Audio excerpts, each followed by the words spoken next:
네, 안녕하십니까. 깡센컬러 강지훈입니다. 어제 같은 경우는 이제 시장에서 외국인과 기관의 현물 쪽에서 매도란 부분이 있었는데, 사실 이제 생각보다 좀 많이 빠졌다라는 부분이 있는 것 같습니다. 우선 아무래도 총선을 앞둔 상황에서 사람들이 관망세가 좀 높다라는 부분이 있었고, 이제 미증시 자체가 금요일날 휴장이었다가 이 장중에 미선물이 하락하는 그런 흐름을 보여줬다든다. 이 부분에 따라서 그동안에 이제 상대적으로 국내 증시가 강했다는 부분, 여기에 대한 차익 실험 물량도 같이 떨어지는 그런 모습을 보여줬다든다. 실제적으로 이제 어제도 말씀드렸듯이 시장에서 미증시라든지 국내 증시가 크게 빠지거나 할 그런 구간이라든지 크게 빠질 악재라든지 이런 건 거의 없는 상태입니다. 그래서 시장에서 지금 현재는 위로 강하게 갈 모멘텀도 없고 밑으로 크게 빠질 악재거리도 없는 상태이기 때문에 이제 수급이라든지 눈치 싸움이 나타날 수밖에 없는 그런 구조인데, 우선 우리나라 같은 경우는 이제 총선이 끝나고 나서 시장에서 추가적으로 불확실성 해소로 갈 것인지 그 부분이 좀 남아 있고요. 그리고 미국 같은 경우는 이제 코로나가 정점을 찍었다라는 언급이 나오기 시작을 하는데, 경제 재개 이 부분을 언제부터 할 거냐, 이 부분이 증시에서는 가장 중요하게 작용을 할 것으로 보입니다. 자, 어제 시장부터 체크해 보도록 하죠. 어제 지수 같은 경우는 이제 2% 가까운 하락을 나타내면서 1825포인트로 마감이 되는 그런 모습이었는데, 거래 대금 자체가 9조 4천억으로 떨어진 그런 모습을 보여준다가 됩니다. 그러니까 보통 우리가 생각할 때 중요한 게 뭐냐면, 시장에서 강세를 강하게 나타낼 때는 거래 대금 자체가 증가하면서 가는 것이 가장 좋은 케이스고, 조정을 보일 때는 거래 대금 자체가 실리지 않는 것이 가장 좋은 케이스인데, 어제 같은 경우 대부분의 종목군들이 시장에서 거래 대금이 실리면서 떨어진 그런 케이스라기보다는 전반적으로 그냥 시장의 영향을 받았다고 보시면 될 것 같습니다. 우선 외인들 같은 경우가 지난주 금요일 날은 이제 매도 규모가 현저하게 줄어드는 그런 모습을 보여줬는데, 이제 어제 같은 경우 다시금 3천억에 가까운 매도를 나타냈다가 되고요. 기관 같은 경우가 오히려 매도를 크게 키운 그런 모습인데, 장중에 베이시스가 0.75%라는 앞전의 베이시스보다 좀 더 악화된 그런 모습을 보여줬다가 됩니다. 그래서 금융투자를 중심으로 해서 이 물량이 재차 확대된 그런 모습을 보여줬다가 됩니다. 현재는 금융투자 쪽에서가 이 베이시스가 극대화된 상태에서 약 4조 3천억 정도를 추가로 매도를 한 상태이기 때문에 베이시스가 언제 개선되느냐, 여기에 따라서 이제 그만큼 프로그램 매수가 들어올 수도 있다 그런다. 추가적으로 더 베이스가 악화될 가능성은 낮다, 이렇게 보고 있습니다. 그 다음 선물 시장도 마찬가지로 2%라는 하락을 나타냈다 되는데, 반대로 이제 선물 쪽에서 외국인들이 7천 계약이 넘는 매수를 했다가 됩니다. 그래서 금액적인 규모로 본다면은 현물에서의 매도분보다 선물에서의 매수분이 더 많이 들어온 그런 케이스입니다. 그러다 보니까 외국인들 선물 누적 매수가 7만 2천 계약으로 만기 이후 다시금 최고치를 나타낸 그런 모습이 되었다 됩니다. 그 다음 베이시스가 0.75% 하락으로 현재 벌어져 있는 그런 상태인데, 이 베이시스가 현재는 마이너스 0.5% 미만만 들어온다가 될 경우 프로그램 매수가 유입될 수 있다, 이렇게 보시면 될 것 같고요. 그 다음 코스닥 같은 경우가 좀 더 하락폭을 키웠다, 이렇게 되는 모습이죠. 그래서 코스닥 같은 경우는 역시 거래 대금은 10조 정도로 앞전과 비슷한 그런 양상을 보여줬다는데, 아무래도 그동안 단계적으로 많이 올라갔던 부분에 따라서 차익 실현 욕구가 발생이 되었다, 이렇게 보시면 되겠습니다. 그래서 외국인과 기관 양쪽이 모두 다 1,000억 정도의 매도를 보였다. 이 부분은 거의 변동이 없었는데, 아무래도 코스닥 쪽에서 차익 실현 물량이 떨어졌던 부분이 좀 더 하락을 나타냈다, 이렇게 보시면 되겠습니다.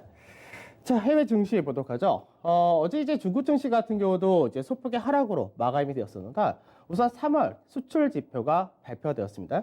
그래서 3월 수출 지표 같은 경우는 3월 달부터 본격적으로 유럽이라든지 미국에서 이제 코로나19에 따른 이제 굉장히 좀 활동 자체가 낮아진 그런 흐름을 보여줬다 되다 보니까 그게 이제 수출 지표에서 급락으로 나타난 그런 케이스인데, 전년 대비해서 약 16% 정도 수출이 감소되었다, 이렇게 됩니다. 국내도 마찬가지로 수출 지표가 이제 전년 대비해서 추가적인 감소세를 나타냈다, 이렇게 되는데, 실제로 이제 수출 지표 같은 경우는 4월 달까지는 좋게 나올 수가 없을 것이고, 이제 5월 달부터 뭐 유럽이라든지 미국에서 이제 경제 활동 재개가 어느 정도 나타나에 따라서 이 부분이 서서히 개선되지 않을까, 그렇게 전망이 됩니다. 그 다음에 GDP 발표도 이번 주 금요일 날 앞두고 있는 상태이기 때문에 여기에 따른 관망도 역시 일부 나타났다, 보시면 되겠죠. 자, 그 다음에 미증시 같은 경우는 혼조세로 마감이 되는 그런 모습이었는데 우선 전일 국내 증시에서 미 선물을 약 1.2% 정도 선방했었기 때문에 이 부분을 감안한다면 국내 증시는 오늘 소폭의 상승 출발이 나올 것이다 이렇게 볼 수 있겠죠. 우선은 내일부터 본격적으로 이제 금융주를 중심으로 해서 실적 발표가 나타난다는데 실적 발표를 앞두고 오히려 금융이라든지 이런 실적 관련된 쪽에서는 하락이 좀 강하게 나타났지만 반대로 시장에서 경제 활동이 이제 앞으로 재개될 수도 있다 이런 언급이 나오면서 일부 업종들을 중심으로 강세가 나타났다는데 반도체와 자동차 특히 테슬라 같은 경우가 큰 폭의 급등이 나타났다고요. 그 다음에 오펙회의에서 지금 시장에서 알려진 바로는 970만 배럴을 감산하기로 합의했다 이렇게 얘기가 나오는데 트럼프 대통령이 2천만 배럴을 감산할 것이다 라고 언급을 좀 하긴 했습니다. 근데 이 부분이 러시아라든지 사우디에서도 이 부분을 어느 정도 같이 얘기하고 있는 그런 상황이어서 추가적으로 감산이 이제 5월달 실질적으로 감산이 들어가기 전까지 2천만 배럴 감산을 할 수 있을지도 있다 정도 이렇게 되지 않을까 싶습니다. 그래서 2천만 배럴을 감산을 하게 된다면 유가는 추가적인 반등이 나타난다 이렇게 보시면 될 것 같고 업종별로 차이가 여전히 있었다 정도. 그 다음에 변동성 지수는 여전히 하락세를 이어가면서 41.17까지 떨어졌다. 그래서 미증시 같은 경우도 앞전부터 계속해서 이제 2주 연속해서 증시 자금이 계속 들어오고 있는 그런 케이스이기 때문에 시장에서 크게 빠진다라는 부분은 없다가 되는 상태이고 그렇다고 해서 크게 올라가기에는 밸류적인 부담을 가지고 있다. 이렇게 보셔야 될 것 같습니다. 그러다 보니까 미증시 자체가 한동안은 박스권에 갇혀서 업종별 차별화가 전개될 가능성이 높다. 이렇게 보시면 되겠죠. 자, 테슬라 주가 한번 보도록 할까요? 테슬라 같은 경우가 이제 작년 말부터 해가지고 올해 초까지 사실 테슬라 주가가 굉장히 강하게 움직인 그런 케이스였습니다. 그래서 앞전에 이제 테슬라의 주가 상승의 가장 큰 배경이 된 것이 이제 쇼커버리라는 부분도 있었지만 시장에서 올라가는 공포가 여기에 따른 부분도 상당히 컸다고 말씀드렸습니다. 그러고 나서 시장에서 결국 굉장히 큰 폭의 하락이 나타났다 됩니다. 그래서 실제로 고가 대비해서 60% 이상의 급락이 떨어진 그런 모습을 보여줬다가 되고요. 최근 들어서 이제 쌍바닥 패턴을 만들면서 이제 저점 대비해서 또 80%라는 어마어마한 급등이 나타나는 그런 케이스입니다. 국내 2차 전지 관련 쪽에서가 그동안 이제 테슬라의 급등이라는 부분을 약간은 테슬라가 많이 급등하던 이 12월 올해 초부터 어떤 선방을 해서 같이 반영을 했었다가 그 이후에 주가가 빠지고 나서부터 반영이 좀 못됐던 그런 부분이 있었는데 테슬라가 우선은 앞전에 매물과 고가 라인 때 이 구간 때까지 올라왔다 되기 때문에 이런 부분에서 국내 2차 전지도 한번 추가적인 모멘텀을 봐줄 수 있다 이렇게 보시면 될 것 같습니다. 근데 테슬라가 가장 크게 이렇게 급등이 나타났던 배경이 있었는데 뭐 증권사에서의 호평이라든지 이런 부분도 있었지만 금요일 날 중국에서 이제 언급이 되었던 부분이 중국에서의 소비 정책의 약 30% 정도를 자동차 판매 쪽으로 집중을 하겠다 이런 부분이 있었습니다. 그래서 전기차 관련된 보조금을 2년간 유예를 한다라는 부분과 더불어서 신차와 중고차에 대해서 혜택을 계속해서 주겠다 이런 부분이 있었는데 그런 부분이 미증시는 금요일날 휴장이었기 때문에 어저께 강하게 반영이 되었다 이렇게 보시면 될 것 같습니다. 다만 이제 추가적으로 단기 반등폭만 되는 이제 어느 정도 제한이 되기 때문에 이 라인대 정도 하고 나서 숨고리 과정이 다시 한번은 필요하다 정도 체크하시면 되겠습니다. 자, 그 다음에 달러 인덱스를 한번 보도록 하죠. 달러 인덱스 같은 경우는 시장에서 이제 불안 심리가 상당히 커졌을 때 달러가 급등이 나타났다가 여러 가지 연준에서의 정책적인 부분이 나타나면서 다시 급락을 하고 급등을 하고 급락하는 흐름을 나타냈다 되는데 결국 이제 시장에서 보게 되면은 2018년도부터 이어왔었던 채널 패턴의 중간 마디에 다시금 나타났다 정도가 됩니다. 그러면 실제로 이제 달러의 강세가 가파르게 나타났던 가장 큰 배경은 말 그대로 시장에서의 불안감이 달러 수요를 굉장히 강하게 유발했기 때문에 이런 과정이 나타나는데 예, 어저께도 말씀드렸듯이 2008년도 금융위기와 그리고 이번 코로나 이때의 위기 상황을 볼 때 시장에서 코로나 위기가 풀리는 시점이 과연 언제냐라고 할 때가 경제 활동이 재개가 될 때라고 말씀드렸는데 앞으로 그 부분이 가능해진다 되면은 그동안 워낙에 많은 유동성을 풀어놨기 때문에 이 부분이 달러의 약세를 다시금 확대시킬 가능성이 높아진다가 될 것입니다. 그래서 이 부분은 중국을 비롯한 신흥국에는 오히려 긍정적인 요인으로 작용할 수가 있다가 될 것이고 여기환율에서는 이제 1215원 정도로 해서 마감이 되었었는데 앞전에도 말씀드렸듯이 1200원에서 1220원 사이에서는 안정적인 구간이다 이렇게 보시면 되고 1200원을 하회하는 그 시점이 언제냐 정도의 차이가 될 겁니다. 자, 어제 시장 한번 체크해 보도록 하죠. 어제 시장을 보게 되면 전체적으로 다 하락으로 마감이 되는 그런 모습은 보여줬다 됩니다. 다만 이제 시장에서 이제 유가가 많이 빠졌다라는 부분이 원재료에 대한 비용 자체가 감소된다는 부분에서 유틸리티, 한국전력과 그리고 자사주 매입을 한국가스공사가 발표했던 부분이 강세를 나타냈다가 되고요. 그 외적인 쪽에서는 대부분 다 하락을 했다가 되는 모습은 비슷합니다. 다만 이제 보험이라든지 철강, 건설, 그리고 제약 음식료, 그리고 방어 소비재 이런 쪽에서가 상대적으로 시장 대비해서 조금 더 덜 빠졌다 정도가 되는 게 있었고, 그 외쪽은 전체적으로 다 비슷하게 하락을 했다 되는데 하락이 좀 더 컸다가 된 쪽이 자동차, 상대적으로 많이 올라갔던 쪽이었었고, 코스닥 같은 경우는 IT 부품 쪽에서가 하락이 좀 더 크게 나타났다 되는 모습이었습니다. 자, 수급을 보도록 하죠. 수급을 보게 되면 우선 외국인들 현대차에 대해서 요 근래 들어서 매수가 꾸준히 좀 들어오는 모습을 보여준다 됩니다. 근데 이제 사실 현대차를 비롯한 현대차 그룹이 이제 해외에서의 생산이 잘 안 되고 있고 판매 자체가 많이 위축이 된다라는 부분은 불가피한 그런 모습인데, 사실 여기서 우리가 좀 생각을 해야 될 부분이 뭐냐면 현대차가 국내에서 차지하고 있는 마켓시어 부분이 굉장히 높다는 겁니다. 그래서 예전에는 70% 정도 수준 밑으로도 떨어졌었는데 최근 들어서는 신차 판매가 워낙에 잘 되다 보니까 국내에서의 MS가 거의 80% 정도를 육박하는 그런 모습을 보여주고 있는데, 현금성 자산이 많다는 것도 현재 이런 위기상에서는 상당히 강한 강점을 가진다 이렇게 보시면 될 것 같습니다. 그래서 나중에 코로나 부분이 어느 정도 풀려가지고 경제 활동이 재개될 때는 오히려 차량 판매가 크게 증가할 수 있는 가능성이 높은데, 이 부분은 중국을 비롯해서 다른 해외에서도 마찬가지로 소비 촉진 정책으로 자동차에 대한 판매 자체를 많이 하기 때문에 그때 향후 수혜를 받을 수 있다는 관점도 강하다라고 보시면 되겠죠. 그다음 세트리온 같은 경우는 이제 최근 들어서 계속해서 코로나 치료제 관련해서 발표가 계속해서 뉴스가 나오고 있는데, 이 부분도 외인들이 들어왔다가 되고요. 세트리온 제약 같은 경우가 현재는 세트리온 그룹주 중에서는 가장 강한 흐름을 보여준다가 됩니다. 일단 남사알루미늄은 특별한 이슈는 없는데 이제 아무래도 총선을 앞두고 이낙연 테마주 뭐 이런 식으로 좀 들어오는 모습이었고, 그 다음에 뭐 크게 유입이 되는 부분은 없었고, 인버스에 대해서가 이제 소폭 동반 매수했었는데 규모 자체는 굉장히 작았다라고 보시면 되겠습니다.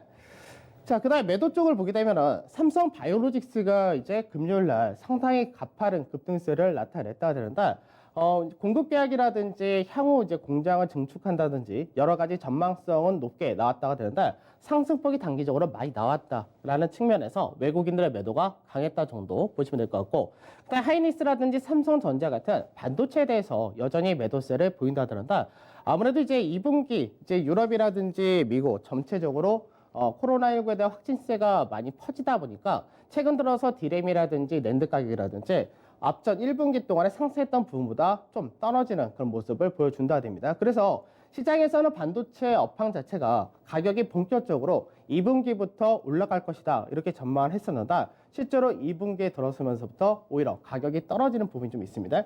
그래서 동반 매도가 역시 계속해서 이어진 그런 케이스가 되었고요.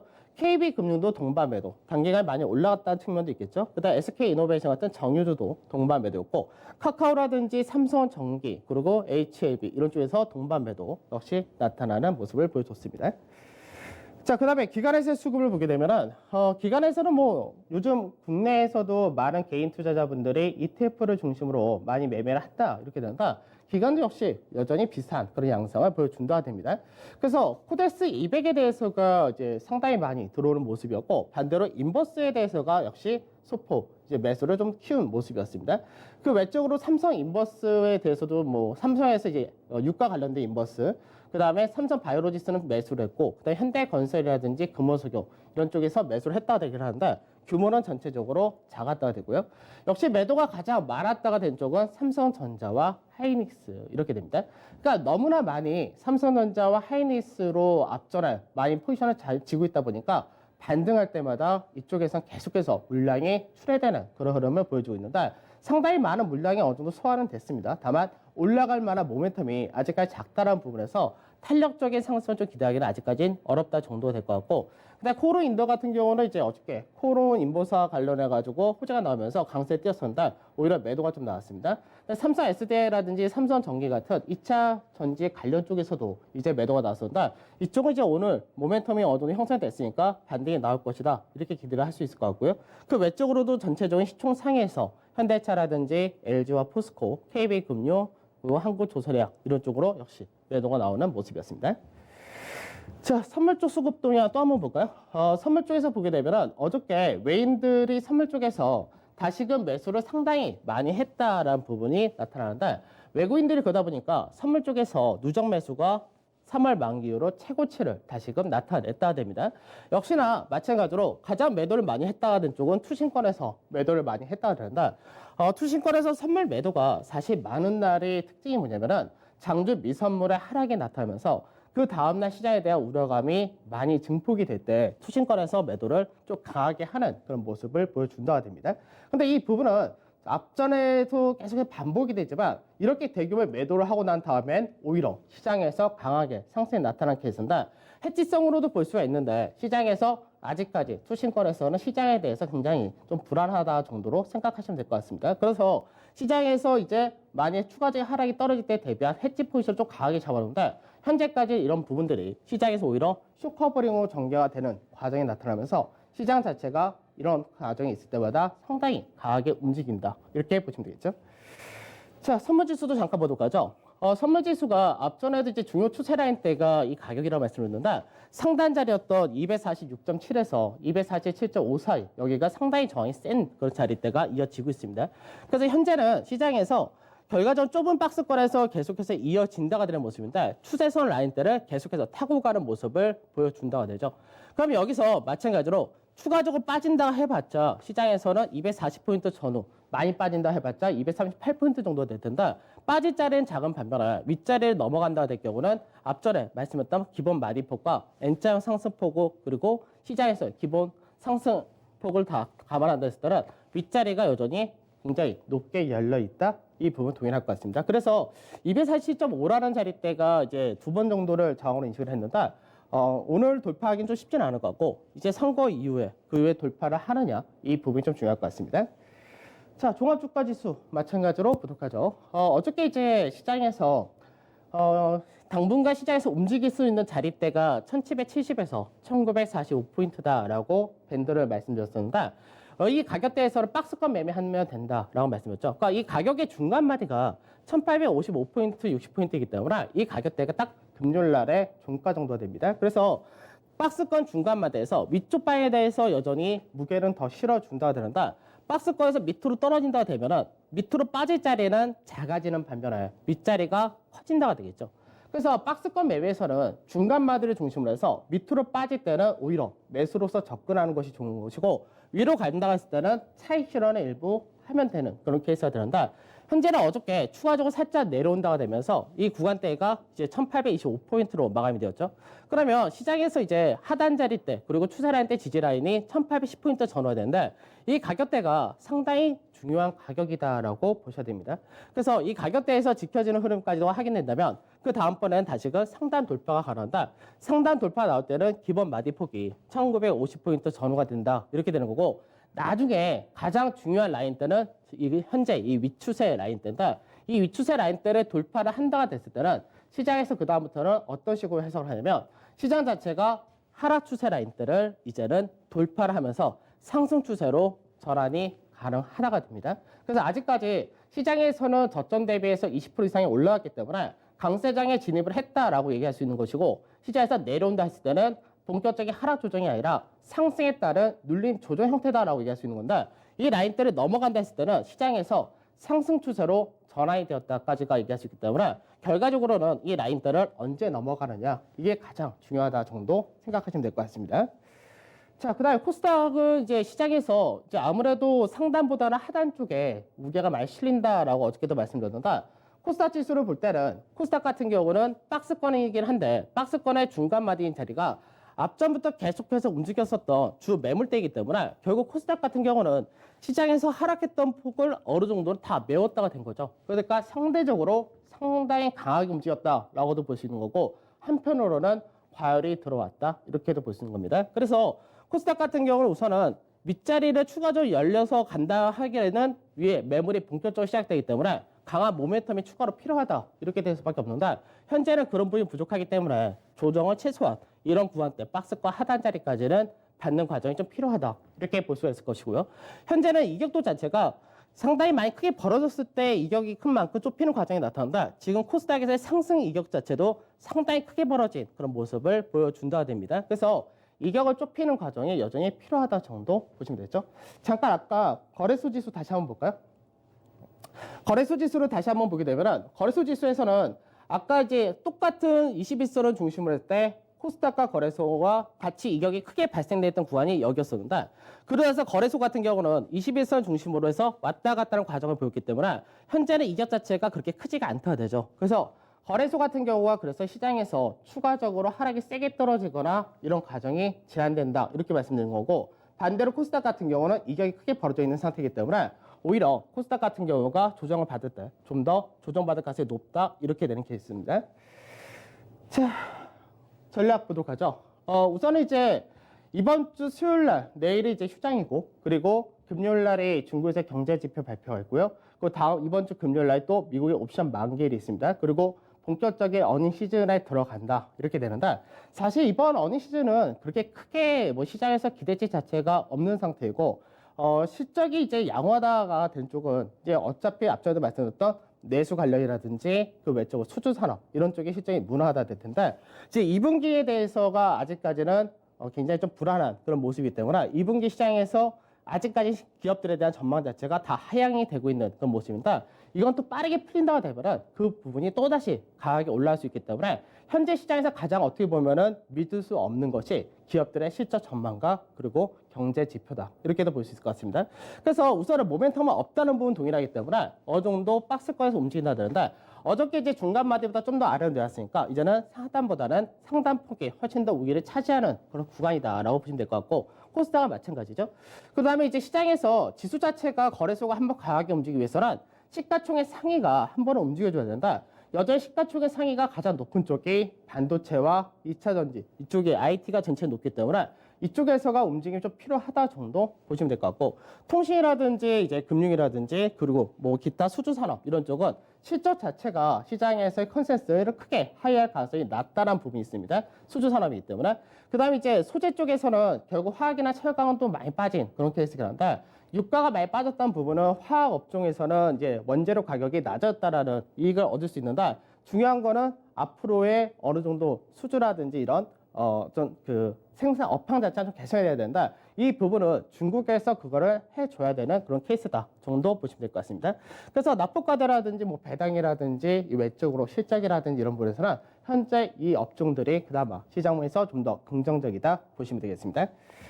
자, 저는 오늘 여기서 마무리하도록 하고 내일 찾아뵙도록 하겠습니다.